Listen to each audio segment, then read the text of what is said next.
예수님의 이 관심은 사도 바울의 관심도 그렇고 병든 자에게 관심이 있었어요.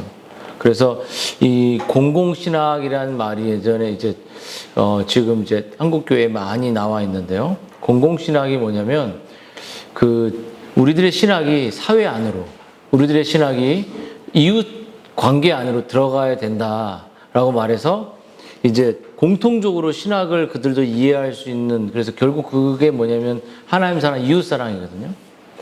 근데 미국에 있을 때는 저는 이제 공공신학을 들어보지 못했어요. 왜냐하면 미국은 정말 기독교 국가이기도 하지만 사람들에게 근본적으로 어려움이 처한 사람들에게 차를 멈추고, 물론 지금은 뭐 달라졌을지 모르지만 이렇게 이웃을 돕는, 그리고 우리가 이제 가온이 가히 이렇게 아이를 키울 때, 미국에 낳고 키울 때 그 큰 교회, 이제 뭐 이제 이름도 생각 안 나지만 이제 큰 교회에서 운영하는 어린이 이제 봉지에 담아서 어린 아이들 옷을 담는 그런 코너 샵들을 운영했어요. 무료로. 그래 거기 가서 옷도 담고 이웃 사랑을 경험하죠. 거기 가면 이제 미국 사람들이 도네이션 받았던 유아 용품들을 마음대로 이렇게 어른 것도 있어요.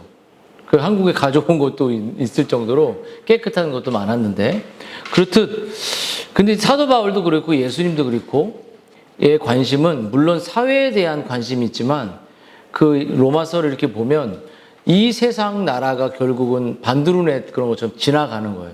언젠간 이 세상 문화는 완성된 개념으로 사라지게 됩니다.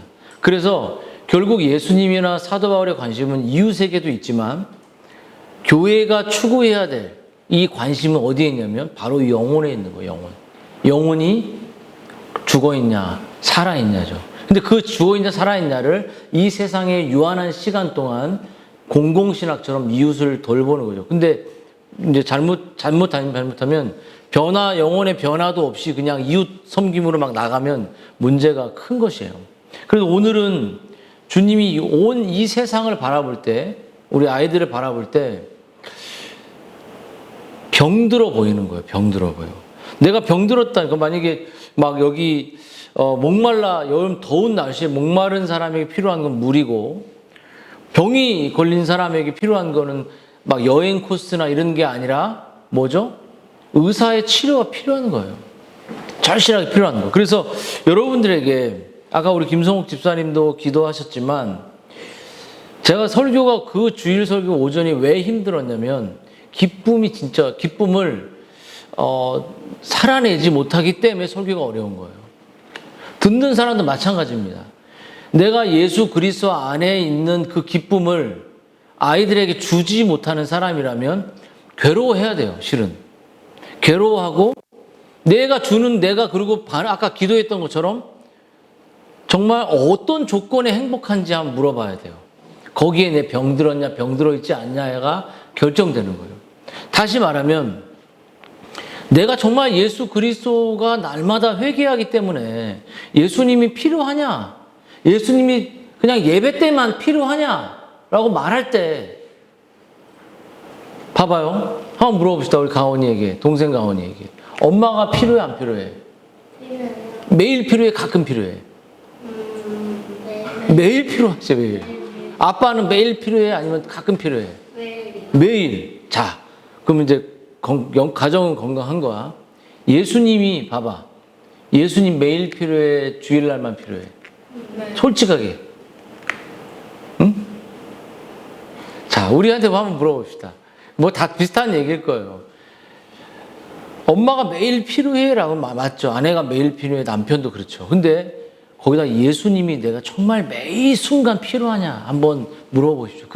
그 필요성을 내가 깨닫고 갈급해하는 깨어 있다는 게 목마른 상태잖아요. 이게 없다면 우린 아까 바울이 말했던 기뻐하라. 그게 너에게 수고한 것과 동시에 안전할 것이다라는 이 말이 도저히 우리는 이 세상에서 예수님의 기쁨을 모르기 때문에. 근데 그 기쁨은 분명히 죄를 뚫고 정말 내가 돌이키고 회개하면서 얻게 되는 이 기쁨이거든요. 근데 오늘 이렇게 말해. 내가 건강한 자에게 쓸데없고 병든 자에게 쓸 때 내가 죄인을 불러 회개시키려고 하니까 결국은 회개하지 않는 사람에게 기쁨이 없는 거예요. 회개가 뭐냐면 진짜 돌이키는 겁니다. 완전히 삶을. 그래서 오늘 이 비유가 우리들에게 예수님이 사도 바울이나 예수님이 우리에게 진단해 주는 건 뭐냐면 우리 여기 가온이는 우리 가인은 또 여기 있는 집사님들은 먼저 너희들은 건강하지 않아라고 말해요. 왜냐면 아프면 엄마들이 약을 바들바들 싸들고 가루약도 타고 항생제도 타고 막 조제하고 저는 막 과다 복용을 많이 시키지만 그만큼 빨리 낫게 해주고 싶은 그 안타까움이 저한테 있는 거고 해줄 게 별로 없어서 우리 예수님도 그런 모습을 갖는 거죠, 마음을. 근데 여러분 우리가 알고 있는 우리의 사회는 어떻죠? 우리가 살아가는 이 사회는 묻지 마, 막 폭행이 엄청 갑자기 막 뉴스 같은 거 보면은 어떤 70대 할아버지 넘은 다 된 사람이 몽둥이로 얼굴을 막 가격해서 아줌마도 쓰러지고 여자도 쓰러지고 막 그냥 묻지 마 얼굴을 때리는 거죠. 분노의 게이츠가 올라서. 그리고 이 세상은 정말 좌파냐 우파냐 이 양극화된 그 싸움이 끝없이 일어나면서 결국 좌파교회, 우파교회 이렇게 나는 우파를 지지하기 때문에 우파 사람들만 와야 됩니다. 나는 좌파의 진보를 주장하기 때문에 진보 사람들만 와야 됩니다. 라고 말하는 이 교회 안에 이념이 성경 위에 있는 이 시대에 건강하지 못한 시대에 살죠. 누군가 오든 바른 진리의 가치를 배우고 바뀔 수 있거든요. 근데 여러분 이 사회가 그렇게 공산주의든 또 여러 가지 이유든 사회는 나눠져 있습니다. 여러분 가정은 어떻습니까? 가정은 여러분 정말 우리들의 가정은 건강한가요? 여러분 영적 권위가 남편이라는 남자라는 영적 권위가 가정에 잘 서 있나요? 그래서 성경에 에베소서 말씀이 있습니다. 아내들이여 자기 남편에게 복종하기를 주께 하듯 하라. 주께 하는 거죠. 이는 남편이 아내의 머리됨이 그리스도께서 교회의 머리됨과 같으니 그가 바로 몸의 구주시라. 그러므로 교회가 그리스도에게 하듯 아내들도 범사에 자기 남편에게 복종하고 남편들도 아내 사랑하기를 그리스도 교회를 사랑하는 것처럼 그렇게 사랑하라는 거죠. 여러분 이 말이 무슨 말이냐면 죽게 하듯 하라라는 이 말은 뭐냐면 아내들이 또 자녀들이 남편에게 복종하는 것을 주님께 하는 것처럼 하는 겁니다. 왜냐하면 그것은 주님에 대한 우리 아내들의 자녀들의 의무예요. 여러분 그렇게 하는 것이 너희에 대한 그 예수님에 대한 어떤 참된 순종의 표현이죠. 여러분 창조의 질서를 보면 남자가 먼저 창조가 되었어요.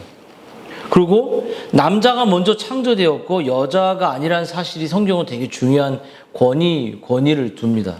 그러므로 남자에게 본래적 우선권이 있고 여자는 남자의 갈비뼈를 취해서 만들어졌고 여자는 남자를 돕는 배필로 창조를 했습니다. 이게 창조의 질서예요.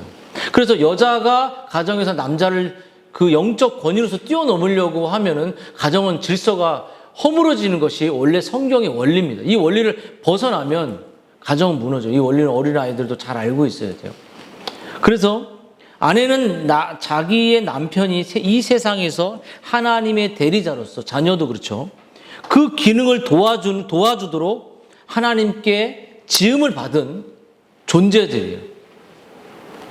그래서 아내들은 가정을 조화롭고 조성하고 어머니로서 아내로서 남편을 돕고 가정의 혼돈과 무질서로부터 평안하게 만드는 것, 그것이 바로 성경적인 가정의 모습입니다. 하나님이 그리스도의 머리됨 같이 남자의 머리는 그리스도며 남자의 머리가 그리스도라는 거예요. 그리스도의 권위가 남편에게 있다는 거예요. 남자에게. 그리고 여자의 머리는 남자니라. 그러므로 아내들아 너희 남편에게 복종하기를 주께 하라. 이거는 마틴 로이 존스의 에베소서 6권에 있는 그대로의 내용이에요. 그대로 갖고 왔어요. 그대로 설명해 줬습니다. 승민이나 결혼할 사람에게. 근데 여러분 이런 가정의 건강함이 교회 안에 있습니까? 아빠가 딱 얘기했을 때 아빠의 머리가 바로 그리스도의 권위를 준 건데 그 권위에 함부로 말대꾸하고 도전하고 이런 행동들을 할 때 가정이 무너지죠. 깨어진 가정들이 너무 많습니다. 남자들이든 여자들이든 쉽게 감정적으로 가정을 깨뜨리려고 해요. 그리고 가정에게 가장 영향받아야 할 남편에게 영향을 안 받고 그 교회 목사님에게 영향을 너무 많이 받아버려요. 그거 나쁜 거야, 그거. 같이 영향을 받고 남편에게 영향을 받아야 되는데 남편은 그 목사님을 잘 모르니까 영향을 안 받으니까 이게 영적 이런 부분도 나눠지게 되는 거예요. 여러분, 이렇게 가정에서 때리는 사람들, 그렇게 무관심한 이런 분열들이 가정에 너무 많다. 버려지는 아이들 너무 많다는 거예요. 성경의 질서를 바르게 알면 가정이 온화해집니다. 근데 여러분, 우리 개인의 삶은 어떻죠? 가정, 사회도 그렇지만 가정도 그렇지만 개인의 삶도 인간관계가 우리 언어 생활, 동생과 형의 관계, 친구의 관계, 서로 사랑해주는 그런 관계가 아니라 정말 서로 판단하고 서로를 공격하는 그런 관계죠. 여러분의 영적인 어떤 하나님과의 관계는 어떻습니까? 여러분, 정말 우리 하나님을, 예수님을 정말 사랑하고 그런 관계 속에 여러분 있나요? 여러분, 오늘 예수님이 이렇게 말씀하는 거죠. 이렇게 사회든 가정이든 개인이든 예수님과의 관계든 오늘 예수님이 뭐라 하면 우리의 이 모든 사회나 사람들이 건강한 자에게 의원이 쓸데없고 라는 이 말은 우리에게 묻는 거예요. 너는 건강하냐 묻는 거예요. 우리 시온이 건강하니? 영적으로? 엄마 아빠의 권위에 철저하게 복종하고 있니? 그게 중요한 거야. 오늘 가온이 가이도 철저하게 엄마 아빠의 권위에 복종하고 있니? 그 건강하지 않다는 건 엄청 병들었다는 거야. 병들었다는 건 뭐야? 예수님이 필요하다는 거야. 그렇죠? 그래서 우리의 가정과 우리의 교회와 여러분의 개인의 삶이 너희들 병들었지 않아? 라고 묻는 거예요. 여러분, 남은 병든 인생이라고 손가락질 할 수 있는 사람이, 너 정말 옛날에 이런 옆으로 개들이 걷잖아요. 막 기잖아요. 근데 한 개가 이렇게 걷는 거야 라는 설명을 해요. 근데 개도 똑같이 옆으로 걷는 그 개의 수준밖에 안 되는 거예요. 여러분, 이렇듯, 남의 가정, 다른 사람의 고집, 다른 사람의 욕심, 이런 거를, 다른 사람의 사랑 없음, 저 친구 나누지 않음, 이런 거를 우리가 판단할 때 결국 그 모습이 우리 안에도 너무나도 많다는 거죠. 여러분, 정말 우리가 병들었다는 사실을 인정하는 것은 내 안에 부패하다는 거예요. 내 안에 사랑이 없다는 거예요.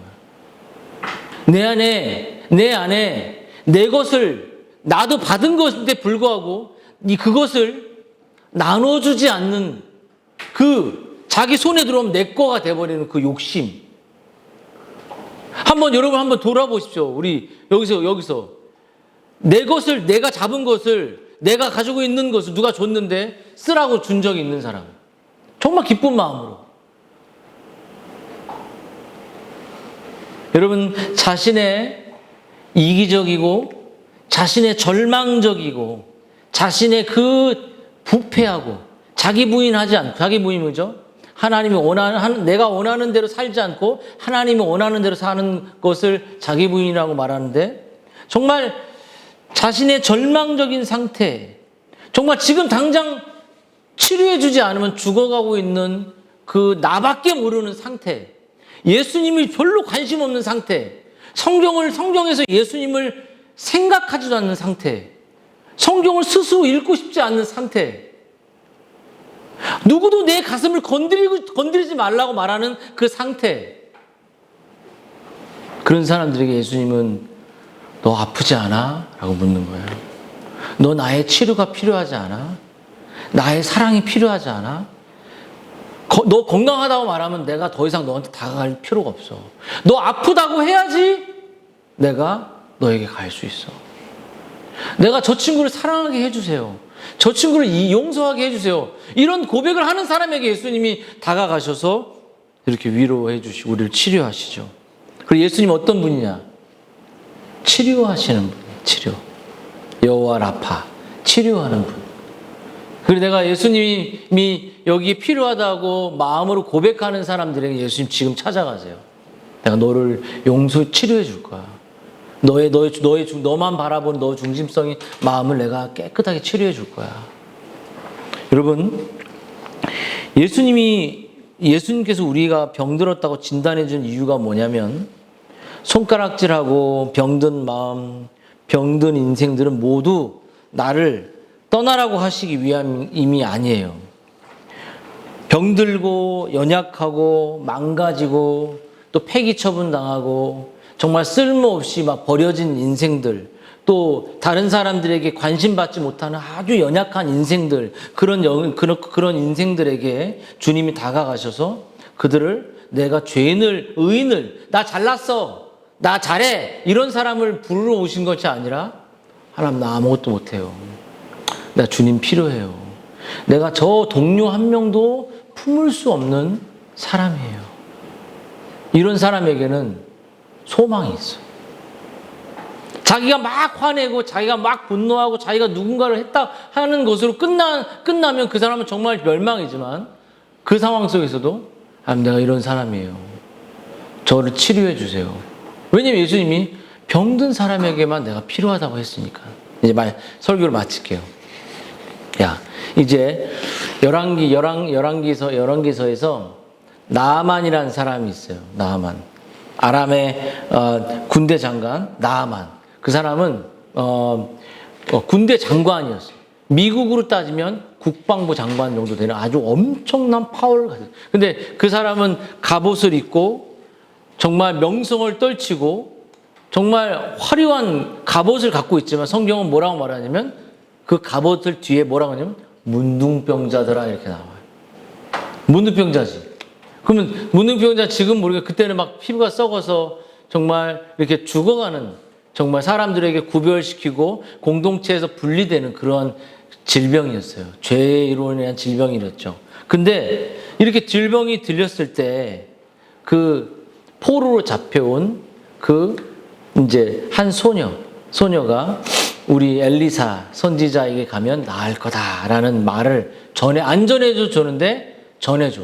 결국 그 나아만이라는 인생은 그 포로로 잡혀온 그 소녀, 가위같이 작은 소녀가 우리 선생님, 우리 목사님, 저 선지자에게 가면 말씀을 듣고 회복될 수 있으니까 그 여자에게 생명이 솔직히 달려 있는 거예요. 나아만은 사회로 말하면 뭐 현대나 삼성이나 거대한 조직같이 우리가 부러워할 만한 존재지만 그 모든 그 뒤에는 죽음이라는 질병이 따라가고 있었죠. 병들고 있었어요.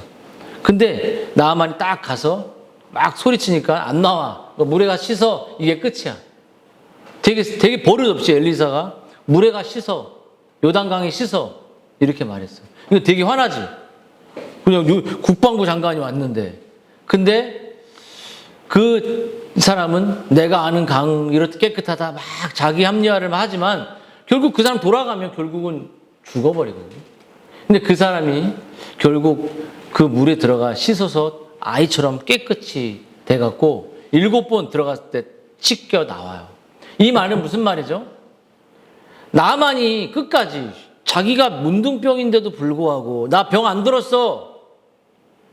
니까짓 게 뭐야? 이렇게 하고 만약에 자기 고국으로 돌아갔다면 영원한 심판과 저주와 문둥병이 끝나서 그냥 인생이 끝나버릴 수 있었어.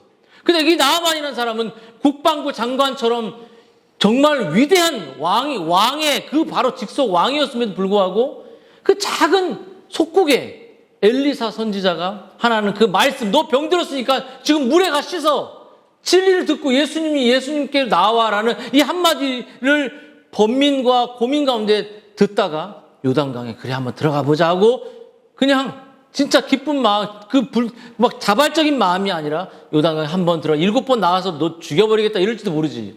내가 만약에 이 살이 깨끗하게 안 되면 넌 죽었어 이럴지도 몰라. 근데 한 번 일곱 번째 들어가, 여섯 번째까지 아무런 반응이 없다가 일곱 번째 딱 들어가 나오니까 아기처럼 피부가 됐대요. 이게 복음이에요.